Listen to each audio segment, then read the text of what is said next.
Tahimik ang baryo ng San Roque, isang lugar na laging nababalot ng hamog tuwing gabi.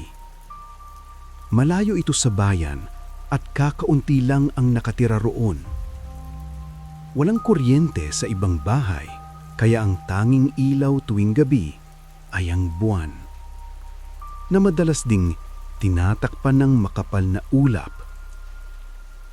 Sa dulo ng baryo, sa tabi ng ilog, naroon ang isang matandang balete. Malaki, baloktot, at puno ng ugat na parang mga galamay ng hayop. Sinasabi ng mga matatanda na matagal nang may nilalang na naninirahan doon. Isang kapring maputi, hindi tulad ng karaniwang itim, at hindi lumalabas hanggat walang batang naglalakas loob na lumapit. Tuwing gabi, sinasabihan ng mga matatanda ang mga bata. Ngunit si Tomas, 9 taong gulang, ay likas na matanong. Hindi siya naniniwala sa mga kwento ng matatanda. Para sa kanya, gawa-gawa lang ang lahat para takutin ang mga bata. Tuwing gabi, bago siya matulog, palaging nakabukas ang kurtina sa bintana ng kanyang silid dahil mula ron, tanaw niya ang balete. Kahit madilim, nakikita niya ang anino ng mga sanga na kumakaway sa hangin, parang may buhay.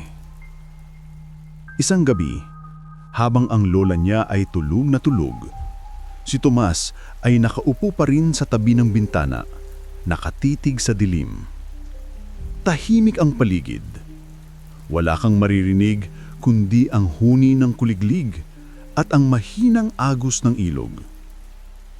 Hanggang sa may napansin siyang kakaiba.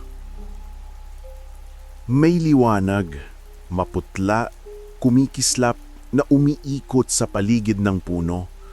Unay isa lang, pagkatapos ay 2, tapos 3. Parang mga matang umiikot sa dilim. Napalunok si Tomas. Bumilis ang tibok ng puso niya. Pinilit niyang huwag matakot. Baka lang alitap-tap, bulong niya sa sarili. Ngunit biglang nawala ang mga ilaw. Tahimik, walang galaw.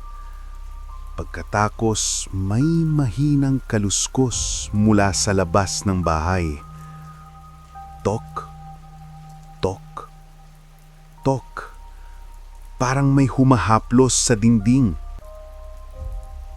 Tumayo si Tomas. Dahan-dahan siyang lumapit sa bintana. Binuksan niya ng kaunti ang kurtina at doon niya nakita, sa ilalim ng balete, may isang hugis anino na nakatayo. Matangkad, malaki, at mula sa ulo nito, unti-unting bumukas ang 2 pulang mata. Mga matang parang apoy sa gitna ng dilim. Nakatitig, direksyo sa kanya. Naniga si Tomas. Hindi siya makagalaw. Ang mga mata ay hindi kumukurap. At habang nakatingin siya, narinig niya ang isang boses. Mababa, basag, at parang nanggagaling sa mismong lupa. Nakikita kita, bata. Bumuga ng usok ang hangin. At mula sa bintana, nakita ni Tomas na gumagalaw ang mga sanga ng balete, parang may gustong abutin. Tumakbo siya papunta sa higaan, tinakpan ang saril ng kumot, pero kahit nakapikit, nakikita pa rin niya sa isip ang 2 pulang matang nakatitig sa kanya.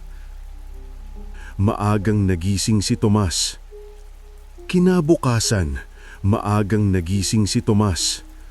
Tahimik pa ang bahay.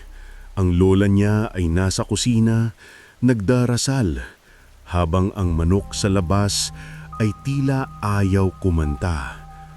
Ang hangin ay malamig at ang hamog ay bumabalot sa buong paligid, parang usok na ayaw umalis. Habang nakaupo sa tabi ng bintana, hindi mawala sa isip ni Tomas ang nakita kagabi, ang dalawang pulang mata at ang hugis anino sa ilalim ng balete. Gusto niyang maniwala na panaginip lang iyon, pero tuwing ipipikit niya ang mga mata niya, nakikita niya uli ang mga matang iyon, nakangiti sa dilim. Siguro, baka totoong ang alitap-tap lang. Bulong niya sa sarili, pilit na pinapatibay ang loob. Pagkatapos kumain ng almusal, kinuha niya ang lumang tsinelas at umalis, kahit sigawan ng lola niya mula sa loob. "Tomas, huwag kang lalapit sa ilog ha! May masamang hangin dyan mayon!" Hindi siya sumagot. Tahimik lang siyang tumakbo palabas ng bakuran, dala ang kuryosidad na hindi mapigil. Ang daan papunta sa ilog ay makipot at puno ng tuyong dahon. Bawat yapak niya may tunog. Ang mga sanga ng puno ay nagsasanga-sanga sa ibabaw, kaya kahit umaga, parang laging dapit hapon sa ilalim ng lilim. Habang papalapit siya, unti-unting humihina ang mga tunog ng paligid. Wala kang maririnig na ibon ni tunog ng insekto. Tanging ang mahinang pag-agos ng tubig at ang sarili niyang paghinga. Pagdating niya sa ilog, huminto siya. Ang tubig ay kalmado, halos parang salamin. At doon niya napansin, isang puting bola na dahan-dahang lumulutang sa gitna ng ilog. Maliit lang ito, parang laruan ng bata, pero sa ilalim ng liwanag ng araw, kumikislab ito ng kakaiba. Hindi plastik, hindi gomar, parang balat na hindi mo maipaliwanag. Lumingali nga muna si Tomas. Walang tao, walang batang naglalaro, walang kahit anong palatandaan ng may nag-iwan niyon. Sino kayang may bola dito? Mahina niyang bulong. Lumapit siya sa pampang at inabot ito gamit ang isang patpat. Ngulit bago pa man ito niya hawakan, ang bola ay gumalaw ng kusa, dahan-dahang lumapit sa kanya. Parang may sariling buhay. Kinabahan naman siya. Pero may boses sa loob ng isip niya na nagsasabing, "Huwag kang matakot, laruan lang yan." Kaya pinulot niya ito. Malamig. Mas malamig pa sa tubig ng ilog. At nang ilapit niya sa kanyang tenga, parang may mahina, mabagal na tibok sa loob. Parang tibok ng puso. Napaatras si Tomas, pero hindi niya mabitawan ng bola.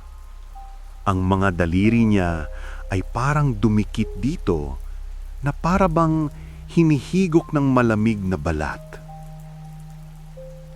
Ang boses. At doon niya narinig iyon, isang malamig, basag na boses mula sa likod niya, halos kasabay ng ihip ng hangin. "Yan, akin yan." Tumigil ang mundo ni Tomas. Ang boses ay mababa, parang nanggagaling sa ilalim ng lupa, at bawat salita ay may halong paghinga. Parang mahaba na't matagal na itong hindi nagsalita. Dahan-dahan siyang lumingon. Una nakita niya ang mga ugat ng balete sa kabilang pangpang. Kumakapit sa lupa. Parang mga daliring pilit na umaabot sa tubig. Pagkatapos, may nakita siyang anino. Mahaba, nakayuko, at habang lumalapit, unti-unti nang nagiging malinaw ang hugis ng pagkatao. Isang nilalang, matangkad, halos kasing taas ng puno. Ang balat ay maputla, parang abo, Ang buhok, mahaba at puti, kumikislap sa araw na parang hibla ng yelo.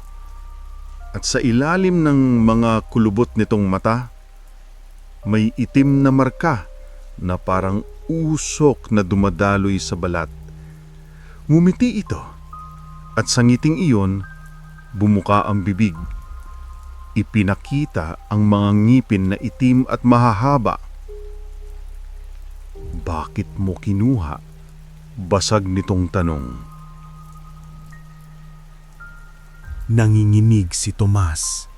Hindi siya makasagot. Gusto niyang ibato ang bola pero nakadikit pa rin ito sa kamay niya. Parang hinihigop. Biglang lumakas ang ihip ng hangin. Ang mga dahon ng balete ay nagkakagulo at ang tubig ng ilog ay biglang kumulo kahit walang ulan. "Yan ang puso ko," sabi ng nilalang. Mula sa likod ng balete may itim na usok na lumabas, lumibot sa paligid ni Tomas at sa bawat paghinga niya ay parang lumalamig ang hangin sa loob ng kanyang dibdib. Nabitawan niya sa wakas ang bola at nang bumagsak ito sa lupa, nagkaroon ng maliit na bitak sa ibabaw. May likido na tumulo, hindi tubig, kundi dugo. Sumigaw si Tomas at tumakbo paalis. Tinatahak ang daang tinubuan ng damo. Ngulit sa bawat hakbang niya, may naririnig siyang tunog ng mabigat na yakak sa likod niya. Mabagal pero sigurado. Tok, tok, tok. Hanggang sa maramdaman niyang parang may malamig na hininga sa batok niya. Hindi mo dapat kinuha yun, bata. Lumingon siya. Walang tao. Ngunit sa gilid ng kanyang paningin, nakita niya ang puting bola, gumugulong kasabay niya sa lupa. Tumakbo siya ng mas mabilis hanggang sa marating niya ang kanilang bakuran. Pumasok siya sa bahay, binuksan ang pinto at huminga ng malalim, sinisiguradong wala nang nakasunod. Tahimik, walang ingay, maliban sa malakas na tibok ng kanyang puso. Nang muli niyang tignan ang kamay niya, may markang itim sa palad, bilog, katulad ng bola, at mainit, parang sinusunog siya mula sa loob. Kinagabihan, nagising si Tomas sa isang tok, tok, tok sa labas ng bahay. Dahan-dahan siyang tumayo, nilapitan ng bintana, at sa liwanag ng buwan, nakita niya ang puting bola nasa mismong tapat ng kanilang pinto. Wala namang tao, walang hangin, pero dahan-dahan itong gumulong papasok sa silong ng bahay hanggang sa mawala sa dilim. Paglingon niya sa kama, doon niya napansin ang kumot niya ay gumagalaw. Parang may nakatago sa ilalim. Nanginginig siya. Hinawakan niya ito. Dahan-dahan niyang tinaas ang tela. At doon, nakita niyang ang bola ay nasa loob ng kumot. Gulit ngayon, pumutok ito. Sa gitna, may nakabukas na butas na may mata sa loob. Puti, walang itim, nakatitig diretso sa kanya. Napasigaw si Tomas, ngunit walang lumabas na tunog. Ang paligid ay biglang tumigil. Walang tunog, walang hangin, parang lahat ng ingay ay nilamon ng balete sa labas. At sa tainga niya, bumulong uli ang boses na iyon. Yan, akin na uli.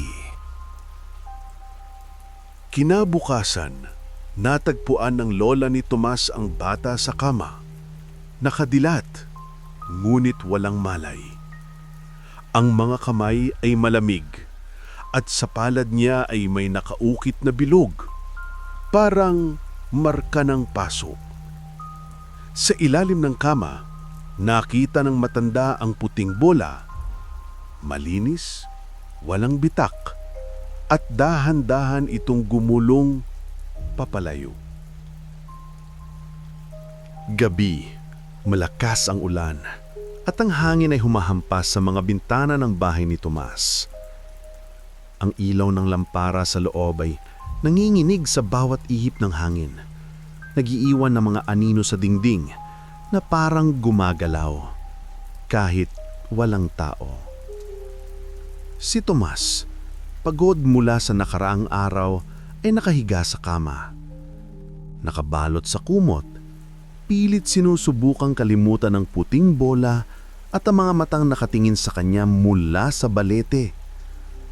Subalit bago siya tuluyang nakatulog, narinig niya ang tok, tok, tok mula sa ilalim ng kama. Unang nagulat at tumigil ang kanyang paghinga. Nanatili siyang nakapikit. Pilit iniisip na baka panaginip lang iyon. Ngunit tumigil din ang ulan saglit at sa katahimikan muling narinig. Tok, tok, tok. Mas malakas at mas mabigat ngayon. Dahan-dahan siyang lumingon sa gilid ng kama. Walang tao, walang animo. Ngunit may naramdaman siyang malamig na hangin na dumampi sa paa niya at tila may humawak sa kanyang binti. Isang kamay, malamig, basa at malambot na parang yelo na dumadaloy sa balat. Laro tayo ulit. Bumulong ang boses, mababa, basag at parang tumutulo mula sa kisame. Tumayo si Tomas nang hindi makagalaw. Dumilat siya at sa kisame, isang katawan ang baliktad na nakadikit. Puting balat, mahaba ang buhok na basa pa sa ulan, kumakapit sa kisame. At ang ngiti na hindi makatao, nakangiti sa kanya ng direkta, parang pinagmamasdan ng bawat takot niya. Dahan-dahan, bumaba ang nilalang mula sa kisame. Matagal, mabagal, bawat galaw ay may bigat. Ang mga daliri nito ay nakaturo sa leeg ni Tomas, halos humahaplos, ngulit hindi pa rin nakikita ang tunay na hugis nito. Sa bawat hakbang pababa, naririnig ni Tomas ang malalim na paghinga.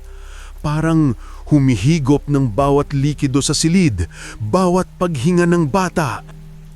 Sumigaw si Tomas, ngunit walang lumabas na tunog. Walang lumabas na tunog sa buong silid. Parang sinapian siya ng katahimikan. Ang boses ng nilalang malapit sa tenga niya ay nagsimulang humuni ng isang mabagal at malupit na awit.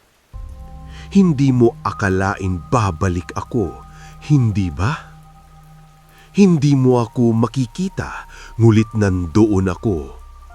Tumalon siya sa kama at tumakbo papunta sa pintuan, ngulit paglapit niya, naramdaman niya ang isang malamig na kamay sa kanyang balikat. Paglingon niya, wala. Pero sa gilid ng kanyang paningin, nakita niya ang malaking mata na't nakatingin mula sa ilalim ng kama, kumikislap sa dilim. Lumapit siya sa kwarto ng lola. Pilit bumukas ang pinto. Ngunit bago pa man niya ito maabot, naramdaman niya na parang may magaspang na ugat na dumampi sa kanyang paa. Parang ang silid ay lumaki at lumiliit. Parang sinusubukan siyang lamunin. Sa halip na takbo, napadapa siya sa sahig. Ang kamay mula sa ilalim ng kama ay humila sa kanya. Mabigat, parang bakal na nakakapit sa katawan niya. Ngunit nang tinignan niya, wala roon ang kamay. Walang naglaho. Parang nawala lang sa gilid ng kanyang paningin, ngunit ramdam niya pa rin ang malamig na presensya. Tumakbo siya muli, umakyat sa kama, humiga at sinubukang takasan sa pag-iisip. Ngulit ang kisame, ang pader at kahit ang bintana ay tila bumagal at gumalaw sa kanya. Mga anino na parang nagmamasid, naglalaro sa dilim. May naririnig siyang mahinang hagighik, parang bata pero malalim, mabigat at hindi natural. "Huwag kang matakot, laruan ko lang ito." Bumulong ang boses, ngunit mas nakakatakot kaysa sa anumang takot na alam ni Tomas. Lumapit ang katawan mula sa kisame, mabagal, malambot, halos lumulunok ng liwanag sa silid. Sa bawat galaw, bumubuo ang silid ng kakaibang hangin na atmosphere. Parang ang hangin ay lumalaban sa kanya. Bawat humihinga ay parang sinusuklay ng malamig na kamot. Nakatitig siya sa nilalang. Hindi siya makatalaw. Hindi siya makalabas. At sa likod ng kanyang isip, naramdaman niya parang ang bola na iniwan sa ilog ay narito na rin, nakatago sa dilim, tumutulong sa kapre na makarating sa kanya. Tumayo ang nilalang, nakayuko at biglang sumigaw. Isang tunog na walang hanggan, parang bumalot sa buong bahay. "Huli ka na, bata. Huli ka na." At sa loob ng silid, kahit walang ilaw, naramdaman ni Tomas ang malamig na usok na bumabalot sa katawan niya. Dahan-dahang humihigop sa kanyang baga. Sa bawat galaw, sa bawat paghinga, hanggang siya'y tumigil na tumayo. Natigil na kumilos. At natigil na sumigaw. Kinabukasan, nagising ang baryo ng San Roque sa katahimikan. Walang sigaw ng manok, walang tunog ng hayop. Ang hangin ay mabagal, parang pinipigilan ng mga ulap na dumampi sa lupa. Si Tomas, ang batang nagnakaw ng puting bola, wala na sa bahay. Bukas ang pinto ng kanilang tahanan at basang-basa ang sahig ng putik. Parang may dumaan sa loob ng gabi nang walang tunog, nang walang bakas maliban sa sahig.